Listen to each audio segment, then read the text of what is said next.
May adlaw mga higala o kanina na usap kita sa tuong tulumanong tambayan sa Radyo Pilipinas.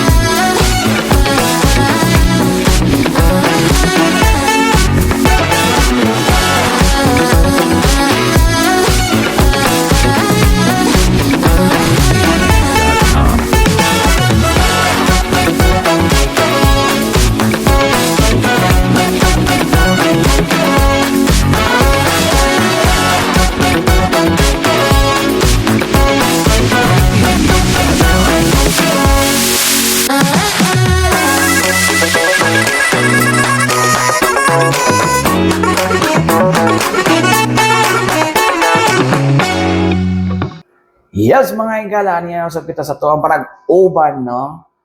Kada hapon, yung sa tutuluman ng tambayan sa Radyo Pilipinas, no? Sa ato ang Sibiana 88.7 Radyo Pilipinas Davao o iniusap nga mga makita, no? Sa itong Facebook page na Radyo Pilipinas Davao mga katambay. Anyways, mga katambay, dito magdugay, no? Iskutan na to itong nahitabo last Tuesday, no? About sa kaning kaning mga agrarian reform beneficiaries din dire sa ta mga kanno kaning hisgutanan no sa ginatawag nato nga land conversion ng matingala ta no, especially dire sa Davao City mga ikan no daghang mga agricultural lands no ang ginapang kuano gipang tawag nato ani ginapang convert no dili na ako nahibaw-an na ang kuan din no ang kaning mga na-carp na nga mga agricultural lands no naday karapatan day no ang ato ang mga agrarian reform beneficiaries na ibaligya no kining maong kuan no ibaligya kining ilahang yuta nga nakuha no after 10 years pa na napakinabagan into agricultural land no? Pero dili pa na siya automatic pod no okay for example ang gobyerno nagbutang na og kanang irrigation facility diha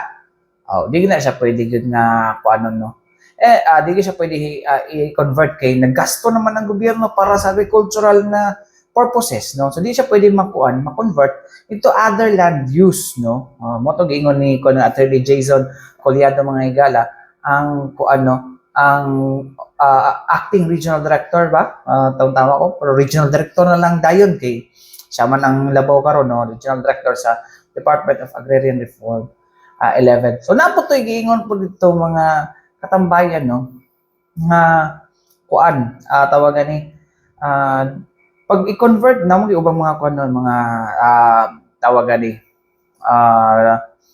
kanang mga maro-maro ba ng mga agricultural land kanang kuan agricultural land nga mga tag-iya no tag-iya sa yuta farmland no tapos gusto nila i-convert no okay, basin siguro di sila gusto nga makuan no from agricultural land mahimong kuan no mahimong into other land use like commercial, residential no o murag ka nang parehas og concept sa kuan sa kaya gitatawag na comprehensive land use plan sa atong mga local government units na but anyways alang sa dugang impormasyon nga angay nato masabtan may bawon may kala atong paminaw si Attorney Jason Colyado sa ang regional director sa Department of Agrarian Reform 11 o si Ma'am Charlotte Season ang assistant regional director for operations. Paminaw na to.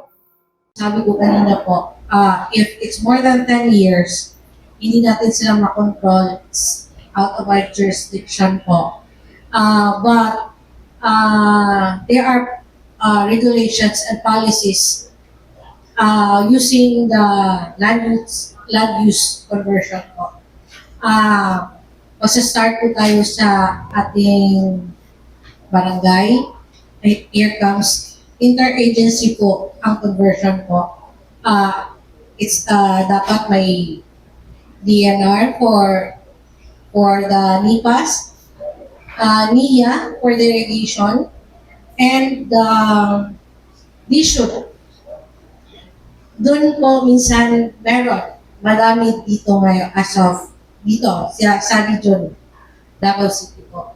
And yun ang sabi namin, sa operation po, at saka sa legal, nag-issue kami ng mga show cause, asking them and nagpapasa kami ng mga documentation if they have already filed or apply for the land use.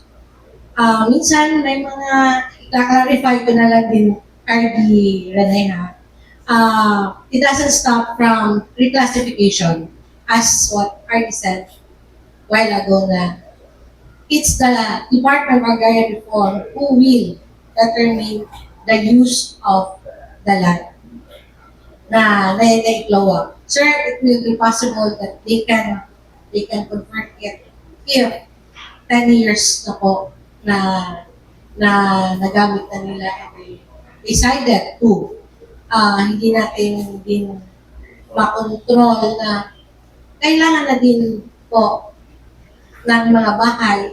Pero yun nga, may mga policies and law na dadaan din po sa Department of Agrarian Reform. Sir, pwede kito? Last one siguro, Sir Arman. Follow up lang din ako doon sa sir, no, sa land conversions. Do we have an incident na ito sa Davao City or even other places in Davao region na may mga landowners na nag-request to convert their land from agricultural to any land use, no, and then may mga farmers na tenants nila na nagreklamo. It's because they thought na parang sa kanila na daw yun mapupunta sana. It's because they thought na yun nga yun sa land reform law, and then kinonvert nila. It's because gusto nila na hindi may bigay sa iba yung lupa. Okay. Yung power to issue conversion, ang jurisdiction niyan is NAR. Okay? Pag 5 hectares and below, nasa regional director. Above 5 hectares, nasa central. Except, si Secretary dinelegate the create ng panibagong committee, ito yung Land Use Conversion Committee. Okay? Ngayon, yung conversion is power ng DAO na i-declare ang agricultural land na hindi na agricultural, other uses. Remember, nandun sa desisyon, na unang-una, yung desisyon ng DAR is not permanent. Temporary yan. Provided sundin mo yung kondisyon. At isa sa kondisyon doon ay kung may actual occupant, kailangan bigyan mo siya ng disturbance compensation. Yung disturbance compensation, magulo yan. Kasi i-average yung magkano binibigay mo in 5 years, times 5, so yun yung disturbance. Kasi technically, kung ikaw yung tenant, ikaw yung magsasaka, tatanggalin ka na sa pinagtatrabahuhan mo. Ano na ngayon yung ibubuhay mo sa pamilya mo? Masakit yun. Kaya nga ho yung opisina namin is kahit yung tenant, hinahawakan pa rin natin yan. May karapatan pa yan.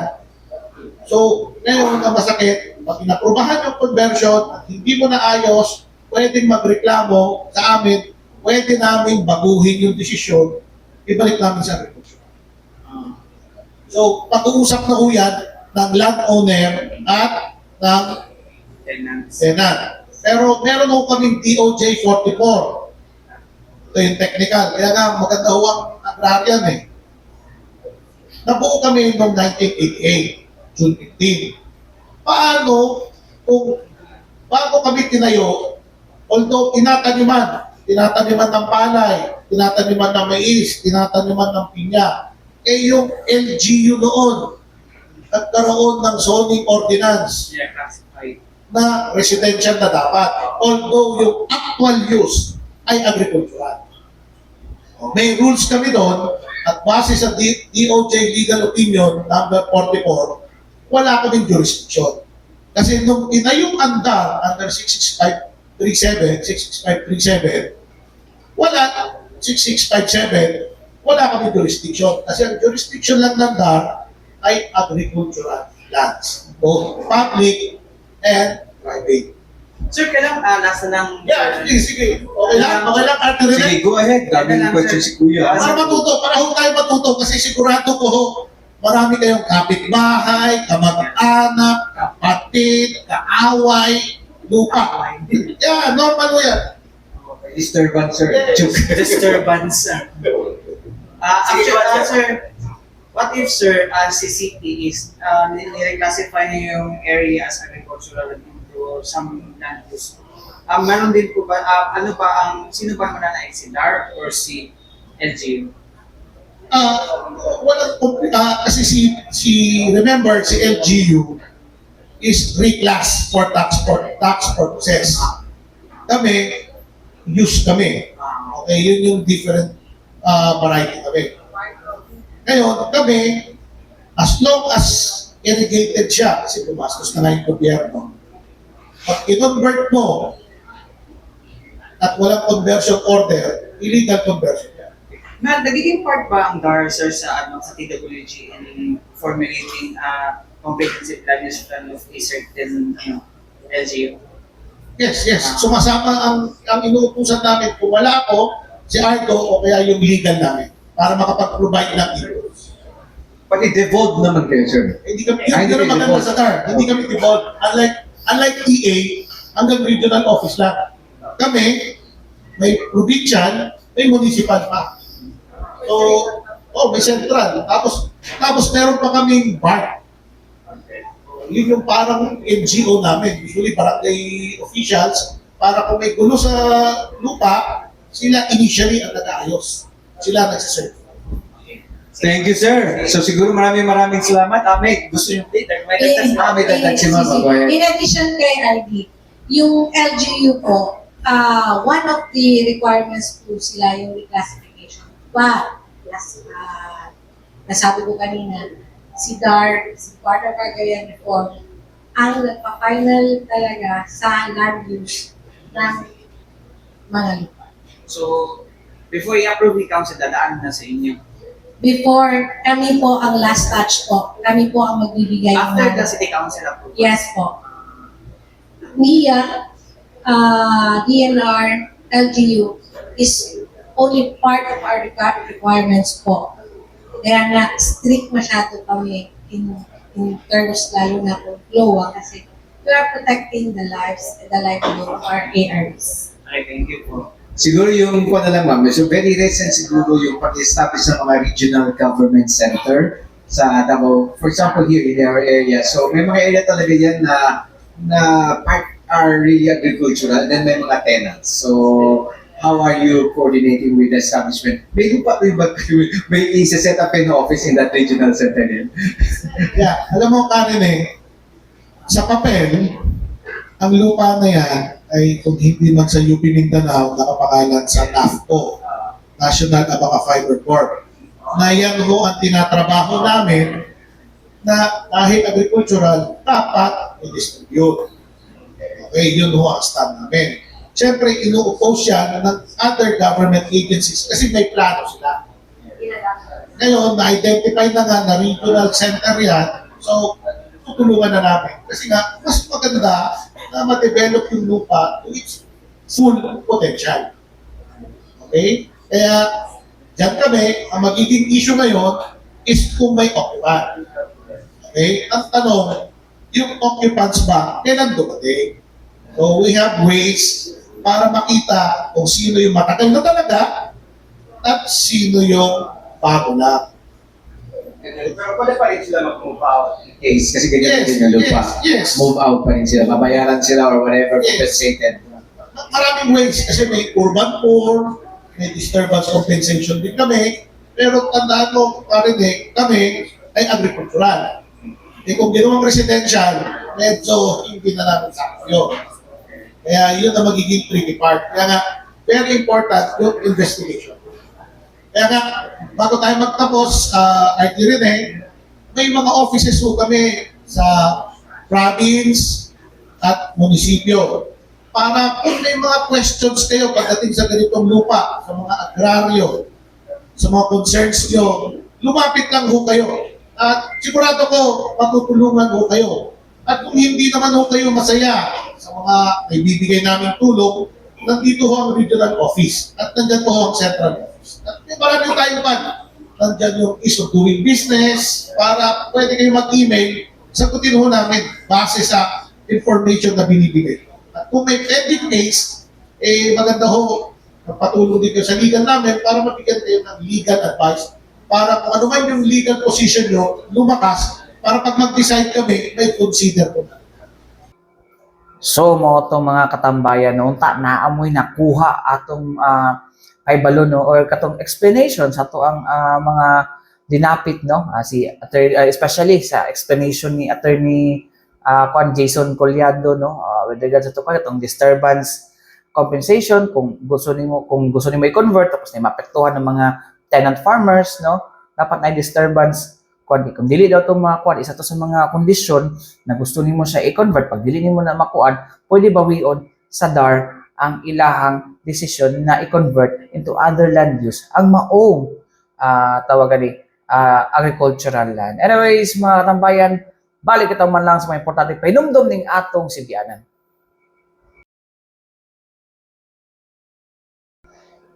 Yes, mga katambayan, balik kita din sa itong panag-uban sa tutulungan tambayan sa Radyo Pilipinas, no? Dili pa lang dugay pila ka semana, sa kasemana pa lang no. Dihang nag-resign na si Vice President Sara Duterte isip secretary sa sa Department of Education. Well, wala man siya ni-resign pag Vice President. So sa Department of pa lang. So sa karon Department of Education pa lang no.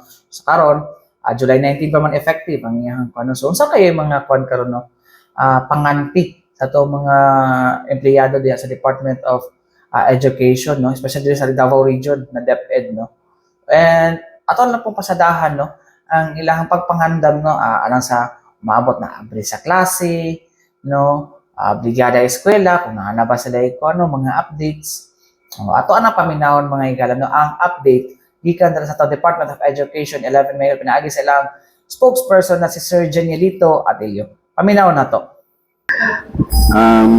It is really there's really something going on with the department. You know naman, it's public already that Secretary Sara, VP Sara has resigned.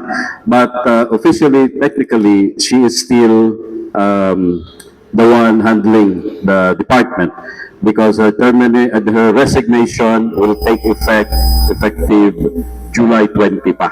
So we would like to confirm to the public that DepEd is not a headless department or agency. We still have the Vice President as our secretary. And at current, we're busy preparing for the transition whosoever will come. Ang amo lang ikagarantiya kung kinsa may mabot, the current DepEd populace will really give its full support to whosoever will be chosen by the President of the country. There are talks, there are questions about dapat taga DepEd good, dapat teacher good, somebody who rose from the ranks para makasabot kung sa'y kahintang sa departamento. Well, we leave it to the wisdom of the President. What we can really say, and would like to reiterate that whosoever will be the very fortunate to be chosen will be supported by the Department of Education as a whole. So we still continue with what we have at current. And we urge our stakeholders, those who are supporting the department because of VP Secretary Sara, to please continue supporting because it's actually looking beyond. No? It is for the children and the future generation. Okay, thank you, sir. Tuloy-tuloy na tayo, sir. Pagkatapos na po yung mga graduation, school year na naman. Next, no? Tama ko, sir, no? Yep. Yes, sir. We're preparing for the opening of classes while we are very busy closing school year 23-24. We're preparing for the opening of classes come July 29. July 29. Let me clarify this because there are still those who believe that the opening of classes will be June.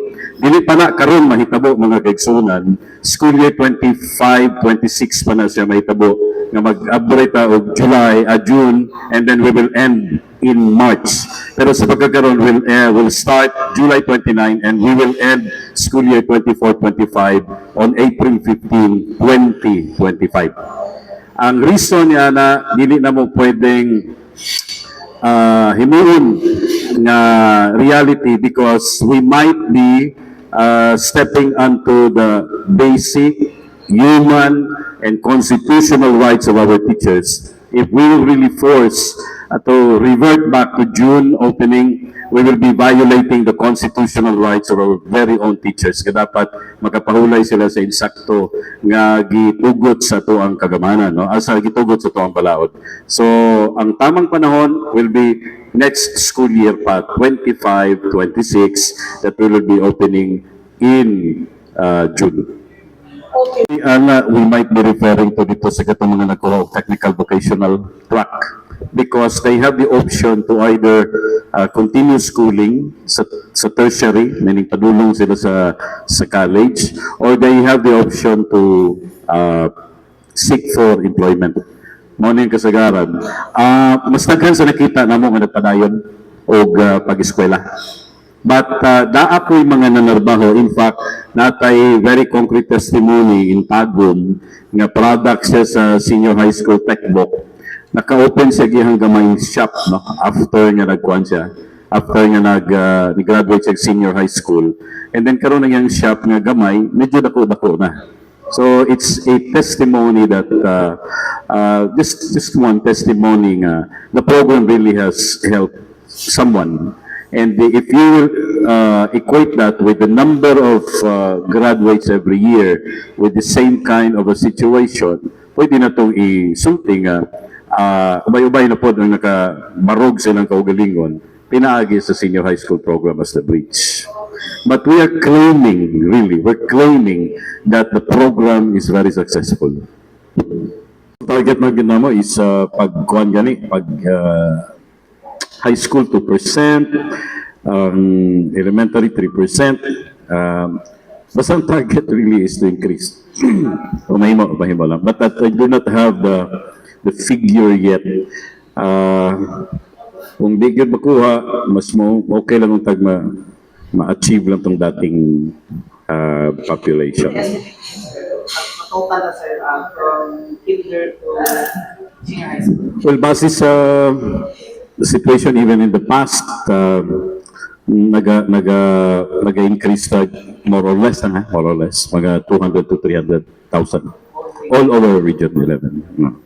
Sir, every enrollment, even if napag-ibigay ko lang yung underlying problems, Like, recurring na balik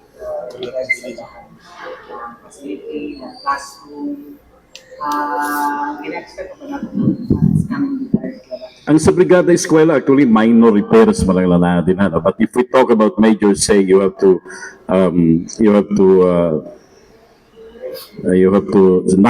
struck down a building and then replace it with another one, which is new.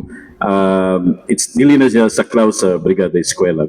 Pero diri sa Brigada Eskwela, ma-respondihan mo itong mga minor, like say, for example, painting, kining magkambyo lang og ceiling or magkambyo og kanang ato or whatsoever. Naalay uban so generous, specifically sa private sector nga mag-donate og mga dagkong projects, so, like buildings ug uban pa. But seldom lang pod kayo na nahitabo kay katumalang dunay resources sa makahimo niya na. Pero ang Brigada Eskwela can really respond to more first aid na siya. First aid para sa panginahanglan sa eskwelahan ug sa katawhan. Other than that,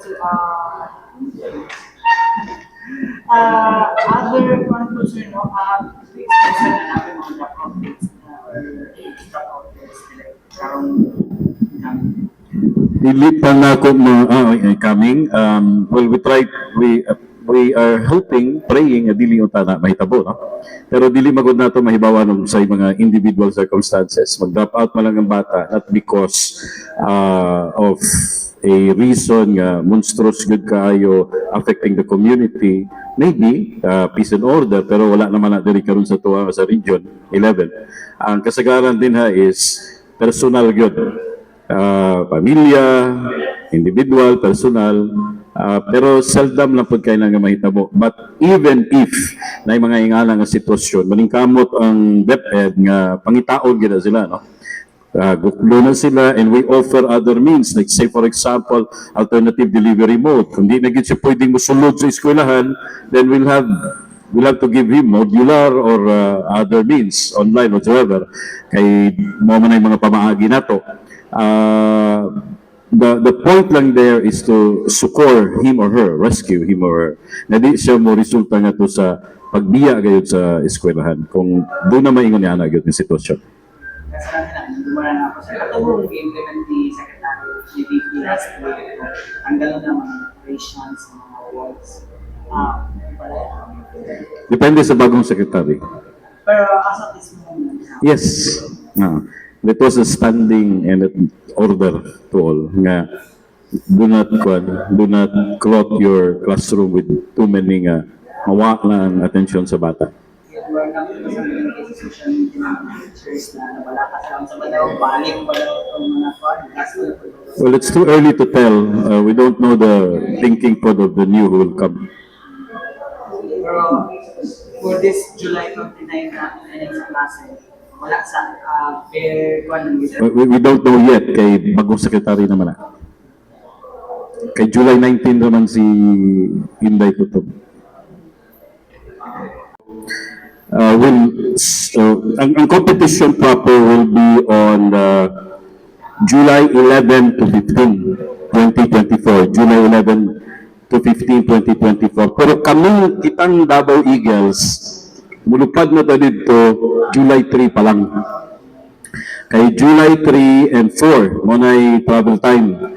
Kay after mga, kay pagka 6 na anay kwan, naanay mga preliminaries dito, no? So we're asking for support and support sa tuwang katawan ng mga pangayo, prayers for the safety and protection of our players, athletes, and coaches. Then we will be sending 508 athletes, 508. Ang coach na to, 79 kabuo. Ang assistant coach, 18. Chaperone na to is 14. So, a total of 619 ka mga players, athletes, coaches, assistant coaches, chaperones. Wala pa nilabot sa delegation officials. So, napalo siguro tayo sa mga a little over 700 ana. Saan na ka rin makakumpit? We are ready. Kung sa ready lang, ready in capital letters. Because in the last palarong pambansa, my friends, we are number 6. It's a very difficult record. Kay in the past, satisfied na kami sa atuang number, 11. Puro lang 11. O niya, ang rason kanina sa spokesperson sa DepEd ito, we love the number 11 so much that we do not want to go up or down. So 11 lagi. Pero maro kita ang mahimo na to. Ang target nato ron is number 4. Pero ipanghambog sa ko ng 6 ha. Kanang 6, that's the strongest in the entire Mindanao DepEd regions. Ang 11 ang pinakakusog sa milamayng palarong pambansa. So dapat paningkamutan gini pagmayo nga kung di mo na to makuha ang 4, balik na gyud mo sa 6. Pero wala gyud ni wala ginamo gidamgo ang 6 karon, gidamgo ginamo 4. Sabi na ni RDK. Okay, number 4. So mo na atong target, manang as we speak. Nangandam na ni pagmayo, nagsugod sa tong milabayng semana ang training sa tong mga atleta. Naroon sila sa Mintal Elementary School. Please provide the support, pay them a visit, and then showcase them in your reports, no? Kay kana dako kay ng moral booster para sa tuwang mga kabataan. Sa mga posibleng Well, swimming, kasagaran Amo na yung number one, bidata ni Amas ug daghan kayong kwan, daghan kayong mga bulawang medalya. Kusog pa talan.